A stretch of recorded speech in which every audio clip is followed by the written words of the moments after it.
ನಮಸ್ಕಾರ. ಆ, ಇವತ್ತು ಯಶಸ್ವಿಯಾಗಿ ಸಿವಿಲ್ ಕಾನ್ಸ್ಟೇಬಲ್ ಪರೀಕ್ಷೆಯನ್ನು ನಾವು ನಡೆಸಿದ್ವಿ. 884 ಪರೀಕ್ಷಾ ಕೇಂದ್ರಗಳಲ್ಲಿ ನಾವು ಬೆಳಿಗ್ಗೆ ಪರೀಕ್ಷೆಯನ್ನು ನಡೆಸಿದ್ದು, ಮಧ್ಯಾಹ್ನ ಕೆಕೆ ಅಭ್ಯರ್ಥಿಗಳಿಗೆ 186 ಪರೀಕ್ಷಾ ಕೇಂದ್ರಗಳಲ್ಲಿ ಪರೀಕ್ಷೆಯನ್ನು ನಾವು ನಡೆಸಿದ್ವಿ. 3,77,000 ವಿದ್ಯಾರ್ಥಿಗಳು ಅರ್ಜಿ ಸಲ್ಲಿಸಿದ್ರು. 3,46,47 ವಿದ್ಯಾರ್ಥಿಗಳು ಬೆಳಿಗ್ಗೆ ಪರೀಕ್ಷೆಯನ್ನು ಬರೆದಿದ್ದಾರೆ. ಮಧ್ಯಾಹ್ನ ಸಹ 94-95% ತನಕ ಪರೀಕ್ಷೆ ಆಗಿದೆ. ನಾನು ಏನು ಪರೀಕ್ಷೆ ಮೊದಲು ನಾರ್ಮಲಿ ನಾನು ತಮಗೆ ಒಂದಷ್ಟು ವಿಷಯಗಳನ್ನ ಹೇಳೋದಕ್ಕೆ ಬರ್ತೀನಿ. ಪರೀಕ್ಷೆ ಆದ ನಂತರ ಯಾಕೆ ಇವತ್ತು ಕೆಇಎ ಅವರಿಂದ ಯೂಟ್ಯೂಬ್ ಅಲ್ಲಿ ಬಂದಿದ್ದಾರೆ ಅಂತೇಳಿ, ನಾನು ಇವತ್ತು ನಡೆದಂತ ಕೆಲವು ಘಟನೆಗಳನ್ನ ಸಾಮಾಜಿಕ ಜಾಲತಾಣಗಳಲ್ಲಿ ಅವರಿಗೆ ಬಂದಂತೆ ಪ್ರತಿಬಿಂಬಿಸುವಂತಹ ಕೆಲಸಗಳು ಆಗ್ತಾ ಇರುವಂತದ್ದನ್ನ ನಾನು ಗಮನಿಸಿದ್ದೀನಿ. ನನಗೆ ಎಲ್ಲರೂ ನನಗೆ ವಿದ್ಯಾರ್ಥಿಗಳು ಮಾತ್ರ, ಯಾರು ನಮಗೆ ಆತ್ಮೀಯರು, ಯಾರು ದುಶ್ಮನ್ಗಳು ಏನೂ ಇರಲ್ಲ. ವಾಸ್ತವಾಂಶಗಳನ್ನ ಜನರಿಗೆ ಕೆಇಎ ಅಧಿಕೃತವಾಗಿ ಪರೀಕ್ಷೆ ನಡೆಸಿದ್ರಿಂದ ನಾನು ತಿಳಿಸ್ಬೇಕಾಗಿದೆ. ಹಾಗಾಗಿ ಆ ಪ್ರಯತ್ನವನ್ನ ನಾನು ಮಾಡ್ತಾ ಇದ್ದೀನಿ. ನೋಡಿ, 3,77,000 ವಿದ್ಯಾರ್ಥಿಗಳಿಗೆ ರಾಜ್ಯದ 31 ಜಿಲ್ಲೆಗಳಲ್ಲಿ 884 ಪರೀಕ್ಷಾ ಕೇಂದ್ರಗಳಲ್ಲಿ ನಾವು ಪರೀಕ್ಷೆಯನ್ನು ನಡೆಸುವ ಹಿಂದಿನ ಶ್ರಮ ಎಷ್ಟಿದೆ ಅನ್ನುವಂಥದ್ದನ್ನ ವಿದ್ಯಾರ್ಥಿ ಪೋಷಕರು ಅರ್ಥ ಮಾಡ್ಕೊಳ್ಳಿ. ಜೊತೆಗೆ ಮಾನ್ಯ ಮುಖ್ಯಮಂತ್ರಿಗಳು ಸ್ವತಃ 3.5 ಗಂಟೆ ಕಾಲ ವಿಡಿಯೋ ಕಾನ್ಫರೆನ್ಸ್ ಮಾಡಿ ಡಿಸಿ ಎಸ್ಪಿ ಕಮಿಷನರಿಗೆ ಎಷ್ಟು ಇನ್ವಾಲ್ವ್ ಆಗಬೇಕು, ಯಾವುದೇ ಲೋಪ ಆಗಬಾರ್ದು, ಯಾವುದೇ ವಿದ್ಯಾರ್ಥಿಗಳಿಗೆ ಸಮಸ್ಯೆ ಆಗಬಾರ್ದು ಅನ್ನುವಂಥ ನಿರ್ದೇಶನವನ್ನು ಕೊಟ್ಟಿದ್ದಾರೆ. ಇಡೀ ರಾಜ್ಯದ ಎಲ್ಲ ಜಿಲ್ಲಾಧಿಕಾರಿಗಳು, ಎಸ್ಪಿಗಳು, ಕಮಿಷನರು ಈ ಪರೀಕ್ಷೆಯಲ್ಲಿ ಇನ್ವಾಲ್ವ್ ಆಗಿದ್ದಾರೆ. ಈಗ ಯಾವುದೋ ಒಂದು ಸಣ್ಣ ವಿಷಯಗಳನ್ನ ತಗೊಂಡ್ಬಿಟ್ಟು ಅವರಿಗೆ ಬೇಕಾದಂತೆ ಮನೆಯಲ್ಲಿ ಕೈಯಲ್ಲಿ ಮೊಬೈಲ್ ಇದೆ ಅಂತ ಸೋಷಿಯಲ್ ಮೀಡಿಯಾದಲ್ಲಿ ಬಾಯಿಗೆ ಬಂದಂತೆ ನೀವು ಬಿಂಬಿಸ್ಲಿಕ್ಕೆ ಹೊರಟು ಅಂತಂದ್ರೆ ಈ ಶ್ರಮಕ್ಕೆ ಪ್ರತಿಫಲ ಇರಲ್ವಾಗಿದೆ. ಮತ್ತೆ ಇದು ಈ ಹಿಂದಿನ ಬೇರೆ ಬೇರೆ ರಾಜ್ಯಗಳದ್ದು ಬೇರೆ ಬೇರೆ ಪರೀಕ್ಷೆ ಸಂದರ್ಭದಲ್ಲಿ ಏನು ಕ್ವಶನ್ ಪೇಪರ್ ಲೀಕೇಜು, ಟ್ರಾನ್ಸ್ಲೇಷನ್ ಗೊಂದಲಗಳು, ಮಿಸ್ಪ್ರಿಂಟು ಏನಾದ್ರೂ ಆಗಿದೆಯಾ? ಎಷ್ಟು ಶ್ರಮ ಹಾಕಿ ನಾವು ಯಾವುದು ಅತಚುರಿಯ ಹಾಕ್ದಂಗೆ ಮಾಡಿದ್ವಿ. ಓಕೆ, ಈಗ ನೇರವಾಗಿ ವಿಷಯಕ್ಕೆ ಬರ್ತೀನಿ. ವಿಜಾಪುರ ಜಿಲ್ಲೆಯ ತ್ರಿಕೋಟ ತಾಲೂಕಿನಲ್ಲಿ ಒಂದು ಸೆಂಟರ್ ಅಲ್ಲಿ ವಿದ್ಯಾರ್ಥಿಗಳು 15 ನಿಮಿಷ ಲೇಟ್ ಆಗಿದೆ, 20 ನಿಮಿಷ ಲೇಟ್ ಆಗಿದೆ ಪ್ರಶ್ನೆ ಪತ್ರ. ಅವಾಗ ಆಕ್ಚುಲಿ ನಿಜವಾದ ವಿದ್ಯಾರ್ಥಿಗಳ ಬೇಡಿಕೆ ಏನಾಗಿರ್ಬೇಕು? 10 ಪ್ರಶ್ನೆ ಪತ್ರಿಕೆ ಕೊಡುವ ಬದಲು ನೀವು 11 ಗಂಟೆಗೆ ಪ್ರಶ್ನೆ ಪತ್ರಿಕೆ ಕೊಡ್ತಾ ಇದ್ದೀರಾ ಅಂತಂದ್ರೆ ವಿದ್ಯಾರ್ಥಿಗಳ ಬೇಡಿಕೆ ಏನಾಗಿರ್ಬೇಕು? ನ್ಯಾಯಯುತ ವಿದ್ಯಾರ್ಥಿಗಳ ಬೇಡಿಕೆ 10:30 ಬದಲು ನೀವು 11 ಗಂಟೆ ಕೊಟ್ಟಿದ್ದೀರಾ ಸ್ವಾಮಿ, ಹಾಗಾಗಿ ನಮಗೆ 30 ನಿಮಿಷ ಹೆಚ್ಚುವರಿ ಸಮಯ ಕೊಡಿ. ಇದು ನಿಜವಾದ ವಿದ್ಯಾರ್ಥಿಗಳ ಬೇಡಿಕೆ ಆಗಿರುತ್ತೆ. ಕರೆಕ್ಟಾ? ಓಕೆ. ಏನಾಯ್ತು? ಪರೀಕ್ಷಾ ಕೇಂದ್ರದಲ್ಲಿ ಬಂದಾಗ OMR ಕೊಟ್ಟಿದ್ದಾರೆ, ನೀವು ತುಂಬಿ ಅಂತ. ಓಕೆ, ರಿಜಿಸ್ಟರ್ ನಂಬರು, ನೇಮ್ ಎಲ್ಲ ತುಂಬಿದ್ದಾರೆ. ದೆನ್ ಕ್ವಶನ್ ಪೇಪರ್ ಕೊಟ್ಟಿದ್ದಾರೆ. ಅವಾಗ ಅವರಿಗೆ ಅನ್ನಿಸ್ತು, ನೋಡಿ ನನ್ನ ಮುಂದೆ ಇದೆ, ಇದು OMR ಇದೆ, ಇವತ್ತಿನ ಪರೀಕ್ಷೆದು ಪ್ರಶ್ನೆ ಪತ್ರಿಕೆ ಇದೆ.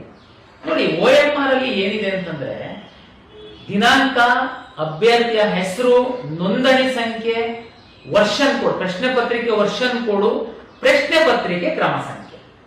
ಒಂದು ವೇಳೆ ವಿದ್ಯಾರ್ಥಿಗಳ ಅರ್ಥ ಮಾಡ್ಕೊಳ್ಳಿ, ಪ್ರಶ್ನೆ ಪತ್ರಿಕೆ ಕ್ರಮ ಸಂಖ್ಯೆ ಏನಿದೆ ಅದು ಮತ್ತೆ ಉತ್ತರ ಪತ್ರಿಕೆ OMR ಕ್ರಮ ಸಂಖ್ಯೆ ಎರಡೂ ಒಂದೇ ಆಗಿದ್ದು ಅದು ಕಡ್ಡಾಯ ಆಗಿದ್ರೆ, ಕಂಪಲ್ಸರಿ ಆಗಿದ್ದಿದ್ರೆ OMR ಒಳಗಡೆ ಮತ್ತೆ ಈ ಪ್ರಶ್ನೆ ಪತ್ರಿಕೆ ಸಂಖ್ಯೆ ತುಂಬಿ ಅಂತೇಳಿ ನಾವು ಕಾಲಂ ಕೊಡ್ತಿದ್ವಾ? ಕಳೆದ 2.5 ವರ್ಷದಿಂದ ಪ್ರಾಧಿಕಾರದಲ್ಲಿ ನಾನು ಪರೀಕ್ಷೆಗಳನ್ನ ನಡೆಸ್ಕೊಂತ ಬಂದಿದ್ದೀನಿ. ಯಾವ್ದಾದ್ರೂ ಒಂದು ಪರೀಕ್ಷೆನಲ್ಲಿ OMR ಮತ್ತೆ ಪ್ರಶ್ನೆ ಪತ್ರಿಕೆ ಕ್ರಮ ಸಂಖ್ಯೆ ಒಂದೇ ಆಗಿರ್ಬೇಕು ಅಂತ ನಾವು ಇನ್ಸ್ಟ್ರಕ್ಷನ್ಸ್ ಕೊಟ್ಟಿದೀವ? ಅಂತದೊಂದು ಕಲ್ಪನೆನ ಯಾಕೆ ವಿದ್ಯಾರ್ಥಿಗಳು ಮಾಡ್ಕೊಂಡು ಇದು ಅದು ಇಲ್ಲ, ಇದು ಇಲ್ಲ, ಇದು ಬೇರೆ ಬೇರೆ ಇದೆ. ರಾಜ್ಯದ ಕೆಲವೇ ರಾಜ್ಯದಲ್ಲಿ ಎಲ್ಲೂ ಇರುವಂತಹ ಅನುಮಾನಗಳು ಈ ವಿದ್ಯಾರ್ಥಿಗಳಿಗೆ ಬಂತು. ಓಕೆ, ಸರಿ, ಬಂದ್ರೆ ಏನ್ ಮಾಡ್ಬೇಕು ವಿದ್ಯಾರ್ಥಿಗಳು? ಇದು ವ್ಯತ್ಯಾಸ ಇಲ್ಲ ಅಂತಂದ್ರೆ ಏನ್ ಮಾಡ್ಬೇಕು? ಆ ಕಾಲೇಜಿನ ಪ್ರಾಂಶುಪಾಲರು ಎಡ್ಡಿರ್ತಾರೆ, ಅವರಿಗೆ ಬರಕ್ ಕೇಳ್ಬೇಕು, ಅವರಿಗೆ ಕೇಳ್ಬೇಕು, ಅವರು ಸಮಸ್ಯೆನ ಬಗೆಹರಿಸ್ತಾರೆ. ಓಕೆ, ಅವ್ರು ಹೇಳಿದ್ದು ನಿಮಗೆ ನಂಬಿಕೆ ಇಲ್ಲ. ನಮ್ಮ ಡೆಪ್ಟಿ ಕಮಿಷನರು, ADC, AC ಎಲ್ಲರೂ ಫೀಲ್ಡ್ ಅಲ್ಲಿ ಇದ್ರು. ಇವತ್ತು ಅರ್ಧ ಗಂಟೆ ಒಳಗಡೆ 20 ನಿಮಿಷದೊಳಗಡೆ ಅವರು ಸಹ ಬರ್ತಿದ್ರು.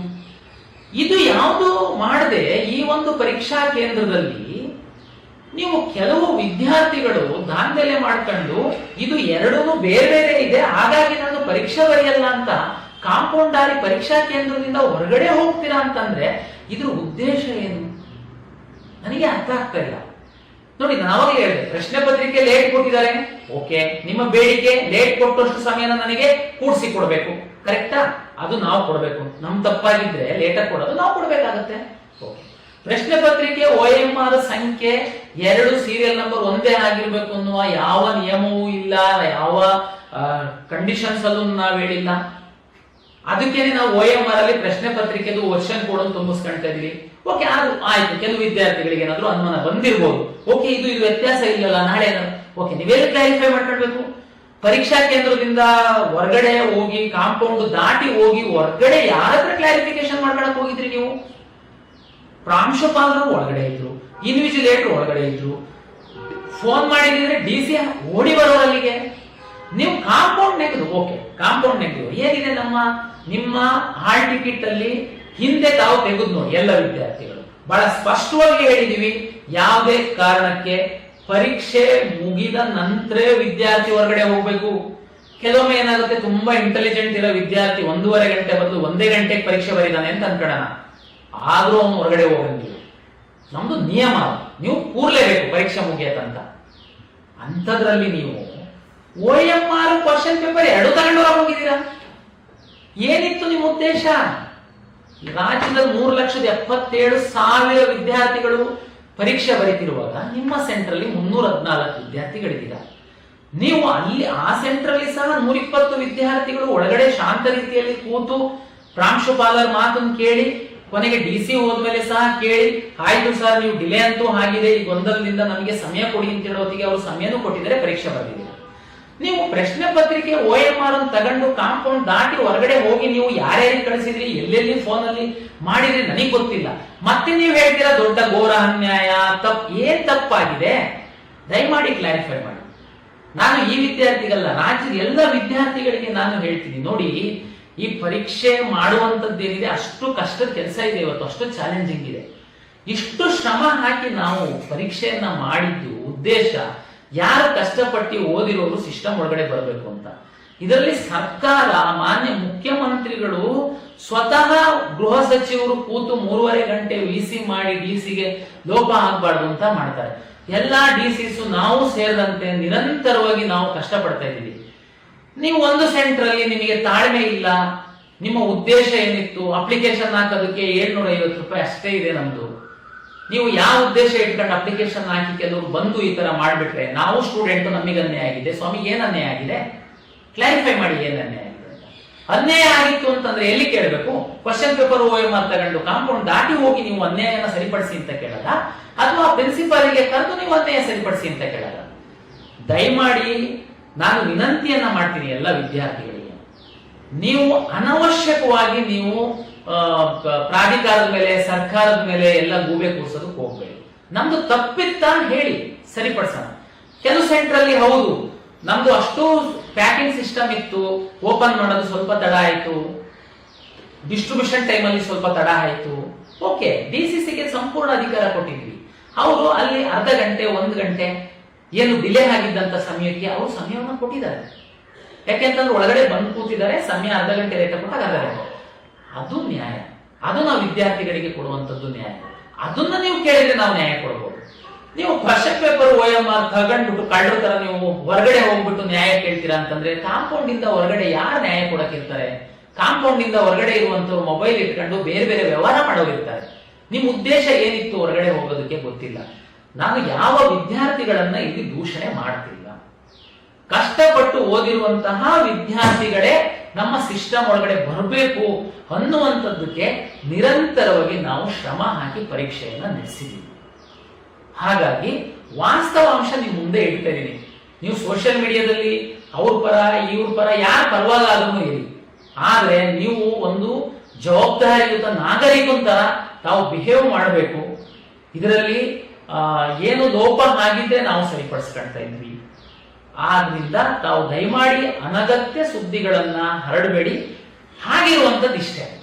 ನಾನು ನಿಮಗೆ ಏನಾಗಿದೆ ಅನ್ನುವಂಥದ್ದು ಹೇಳಿ, ನಾವು ಯಾವ ನಿಯಮನೂ ಮಾಡಿಲ್ಲ. ನ್ಯಾಯ ಕೇಳೋರು ಒಳಗಿದ್ದು ಯಾರು ಕೇಳಿದ್ರು ಅವರಿಗೆ ನ್ಯಾಯ ಸಿಕ್ಕಿದೆ. 120 ವಿದ್ಯಾರ್ಥಿಗಳು ಪರೀಕ್ಷೆಯನ್ನ ಸಹ ಬರೆದಿದ್ದಾರೆ. ಜಿಲ್ಲಾಧಿಕಾರಿಗಳು SP ಅವರು ಸಮಗ್ರವಾಗಿ ಇದ್ರ ಬಗ್ಗೆ ತನಿಖೆಯನ್ನ ಮಾಡ್ತಾ ಇದ್ದಾರೆ. CCTV ಕ್ಯಾಮೆರಾವನ್ನು ಪರಿಶೀಲನೆ ಮಾಡ್ತಾ ಇದ್ದಾರೆ. ಅದು ವರದಿಯನ್ನ ಕೊಡ್ತಾರೆ. ಇನ್ನೂ ಒಂದು ನಿಮಗೆ ಹೇಳೋದಾದ್ರೆ, ತಮ್ಗೆಲ್ಲ ಗೊತ್ತಿದೆ, ಪರೀಕ್ಷಾ ಅಕ್ರಮಗಳನ್ನ ತಡೆಗಟ್ಟುವಂತದ್ದಕ್ಕೆ ರಾಜ್ಯ ಸರ್ಕಾರ ಒಂದು ಕಾಯ್ದೆ ತಂದಿತ್ತು. ತಾವು ಮೊನ್ನೆ ನೋಡಿದರೆ ಕೇಂದ್ರ ಸರ್ಕಾರ ಸಹ ಕಾಯ್ದೆ ತಂದಿದೆ. ಪರೀಕ್ಷೆ ಅವಧಿಗಿಂತ ಮೊದಲು ತಾವು ಪರೀಕ್ಷಾ ಪ್ರಶ್ನೆ ಪತ್ರಿಕೆಯನ್ನ ಹೊರಗಡೆ ತಗೊಂಡು ಹೋಗಿರೋದು ಅಪರಾಧ ಆಗುತ್ತೆ. ದಯಮಾಡಿ ಅರ್ಥ ಮಾಡ್ಕೊಳ್ಬೇಕು. ಮುಂದಿನ ಪರೀಕ್ಷೆ ತಾವು ಬರೆಯೋ ವಿದ್ಯಾರ್ಥಿಗಳು ಅರ್ಥ ಮಾಡ್ಕೊಳ್ಳಿ. ಏನ್ ಅರ್ಥ? ಪ್ರಶ್ನೆ ಪತ್ರಿಕೆ ಲೀಕ್ ಏನ್ ಪ್ರಶ್ನೆ ಪತ್ರಿಕೆ ಲೀಕ್ ಅಂದ್ರೆ ಇದೆ ಅಲ್ವಾ? ಪರೀಕ್ಷೆ ನಡೀತಾ ಇರುವಾಗ ಅರ್ಧ ಗಂಟೆ ಒಳಗೆ ಹೊರಗಡೆ ತಗೊಂಡು ಹೋಗ್ಬಿಟ್ರೆ ನೀವು ಏನದು ಲೀಕ್ ಅಲ್ವೇನದು? ಮತ್ತೆ ನೀವು ಹೆಂಗೆ ತಗೊಂಡು ಹೋಗ್ತೀರಾ? ಮತ್ತೆ ನಾವು ನಮ್ಮ ಜಿಲ್ಲಾಧಿಕಾರಿಗಳು ನಿಮಗೆ ಮತ್ತೆ ರೆಡ್ ಕಾರ್ಪೆಟ್ ಹಾಕಿ ಕರೆದು ಹೆಂಗ್ ಪರೀಕ್ಷೆ ಬರ್ಸ್ಲಿಕ್ಕಾಗುತ್ತೆ? ಅವ್ರು ಏನ್ ನಿರ್ಧಾರ ಮಾಡಿದ್ದಾರೆ ಎನಿವೆ ನಾವು ವರದಿ ತರಿಸ್ಕೊಂಡು ಅದ್ರ ಬಗ್ಗೆ ನಾವು ಸರ್ಕಾರಕ್ಕೆ ವಿವರವಾದ ವರದಿಯನ್ನ ಕೊಡ್ತೀವಿ. ಪರೀಕ್ಷೆ ಎಲ್ಲಾ ಕಡೆ ವ್ಯವಸ್ಥಿತವಾಗಿ ಆಗಿದೆ. ಯಾವುದೇ ಪ್ರಶ್ನೆ ಪತ್ರಿಕೆ ಲೋಪ ಆಗಲಿ, ಯಾವುದೇ ಸೋರಿಕೆ ಆಗಲಿ, ಮತ್ತೊಂದಾಗ್ಲಿ ಯಾವುದೂ ಇಲ್ಲ. ಅಷ್ಟು ನಾವು ಶ್ರಮ ವಹಿಸಿ ನಾವು ಮಾಡಿದೀವಿ. ನಮ್ಮ ರಾಜ್ಯದ ಎಲ್ಲ ಜಿಲ್ಲಾಧಿಕಾರಿಗಳು, ಪೊಲೀಸ್ ವರಿಷ್ಠಾಧಿಕಾರಿಗಳು, ಕಮಿಷನರು ಇದರಲ್ಲಿ ಇನ್ವಾಲ್ವ್ ಆಗಿ ಕೆಲಸ ಮಾಡಿದ್ದಾರೆ. ಹಾಗಾಗಿ ದಯಮಾಡಿ ಅನಗತ್ಯವಾಗಿ ತಾವು ಸೋಷಿಯಲ್ ಮೀಡಿಯಾದಲ್ಲಿ ಸುಮ್ಮನೆ ಒಂದು ಗಾಳಿ ಸುದ್ದಿ ಹರಡಿಸುವಂತ ಪ್ರಯತ್ನ ಮಾಡಬೇಡಿ. ಅದ್ರದ್ದು ಪರಿಣಾಮ ಸಹ ಗಂಭೀರವಾಗಿರುತ್ತೆ. ಹಾಗಾಗಿ ತಾವು ಜವಾಬ್ದಾರಿಯುತವಾಗಿ ವರ್ತಿಸಬೇಕು ಅಂತೇಳಿ ನಾನು ವಿನಂತಿಯನ್ನ ಮಾಡಿಕೊಳ್ತೀನಿ. ಮುಂದುವರೆದು ಮೊದಲ ಬಾರಿಗೆ ನಾವು 6 ಜಿಲ್ಲೆಗಳಲ್ಲಿ ಸ್ಕ್ಯಾನಿಂಗ್ ಸೆಂಟರ್ ಸೆಟಪ್ ಮಾಡಿದೀವಿ. ತಾವೀಗ ನೋಡ್ಬೋದು, ಈಗಾಗಲೇ ನೀವು ಎಷ್ಟು ಜಿಲ್ಲೆಗಳದ್ದು ಬೆಳಗ್ಗೆ ಎಕ್ಸಾಮ್ ಆಲ್ರೆಡಿ ಅಪ್ಲೋಡ್ ಆಗಿದೆ. ನಾವು ಯಾವುದೇ ಸಣ್ಣ ಒಂದು ಮಾಲ್ ಪ್ರಾಕ್ಟೀಸು, ವಿದ್ಯಾರ್ಥಿಗಳಿಗೆ ಅನುಮಾನ ಬರುವಂತದ್ದಕ್ಕೆ ಅವಕಾಶ ಇರಬಾರ್ದು ಅಂತ ಎಲ್ಲ ಪ್ರಯತ್ನ ನಾವು ಮಾಡ್ತಾ ಇದೀವಿ. ಇವತ್ತು ಬೇರೆ ಜಿಲ್ಲೆಗಳಿಂದ ಕೆಲವು ಜಿಲ್ಲೆಗಳೇನು ಒಂದು ಮಿಡ್ ನೈಟ್ ಅಂತ ನಮಗೆ ಮುಟ್ಟುತ್ತೆ, ಅದನ್ನ ಸಹ ಬರ್ತಿದಂಗೆ ಇಮಿಡಿಯೇಟ್ಲಿ 1 ಅವರಲ್ಲಿ ಸ್ಕ್ಯಾನ್ ಮಾಡುವಂತದ್ದಕ್ಕೆಲ್ಲ ವ್ಯವಸ್ಥೆ ಮಾಡ್ಕೊಂಡು ನಾವಿರುವಾಗ ನೀವು ಅನಗತ್ಯವಾಗಿ ದಯಮಾಡಿ ಸುಳ್ಳು ಸುದ್ದಿಗಳನ್ನ ಹಬ್ಬಿಸ್ಬೇಡಿ. ವಾಸ್ತವ ಏನಿದೆ ಅನ್ನುವಂಥದ್ದನ್ನ ನಾನು ತಮಗೆ ತಿಳಿಸಿ ಹೇಳಿದ್ದೀನಿ. ಮುಂದಿನ ಪರೀಕ್ಷೆಗಳಲ್ಲಿ ಸಹ ಪರೀಕ್ಷೆ ಬರೆಯುವಂತವ್ರು OMR ಪ್ರಶ್ನೆ ಪತ್ರಿಕೆ ಸೀರಿಯಲ್ ನಂಬರ್ ಒಂದೇ ಆಗಿರ್ಬೇಕು ಅನ್ನುವ ನಿಯಮ ಇಲ್ಲ. ಅದಕ್ಕೋಸ್ಕರನೇ OMR ಅಲ್ಲಿ ಪ್ರಶ್ನೆ ಪತ್ರಿಕೆಯ ವರ್ಷನ್ ಕೋಡು ಮತ್ತೆ ಪ್ರಶ್ನೆ ಪತ್ರಿಕೆಯ ಕ್ರಮ ಸಂಖ್ಯೆಯನ್ನ ತುಂಬುವಂತದಕ್ಕೆ ನಾವು ವಿನಂತಿಯನ್ನ ಮಾಡಿಕೊಳ್ತಾ ಇದ್ದೀವಿ. ಅದು ನಿಮಗೆ ಯಾವ ವ್ಯಾಲ್ಯೂಯೇಷನ್ ಸಂದರ್ಭದಲ್ಲೂ ನಿಮಗೆ ಪ್ರಾಬ್ಲಮ್ ಆಗಲ್ಲ. ಹಾಗಾಗಿ ಯಾರು ನ್ಯಾಯಯುತವಾಗಿ ತಾವು ಪರೀಕ್ಷೆ ಬರೀತೀರಾ, ಯಾರು ನಿಯಮಗಳನ್ನ ಪಾಲನೆ ಮಾಡ್ತೀರಾ, ಅವ್ರ ಜೊತೆಗೆ ನಾವು ಇರ್ತೀವಿ ಅಂತೇಳಿ ಹೇಳ್ತಾ, ದಯಮಾಡಿ ಯಾವುದೇ ಒಂದು ಸೋಷಿಯಲ್ ಮೀಡಿಯಾದಲ್ಲಿ ಹಾಕೋದಕ್ಕೆ ಮೊದಲು ಅದರದ್ದು ಪರಿಣಾಮವನ್ನ ಸಹ ತಾವು ವಿಚಾರ ಮಾಡಿ ಹಾಕಬೇಕು. ಸತ್ಯಾಸತ್ಯತೆಯನ್ನ ಸಹ ತಿಳ್ಕೊಂಡು ಹಾಕಬೇಕು ಅನ್ನುವಂಥದ್ದು ಎಲ್ಲ ವಿದ್ಯಾರ್ಥಿಗಳಲ್ಲಿ, ಪೋಷಕರಲ್ಲಿ ಪ್ರಾಧಿಕಾರದ ವತಿಯಿಂದ ವಿನಂತಿಯನ್ನ ನಾನು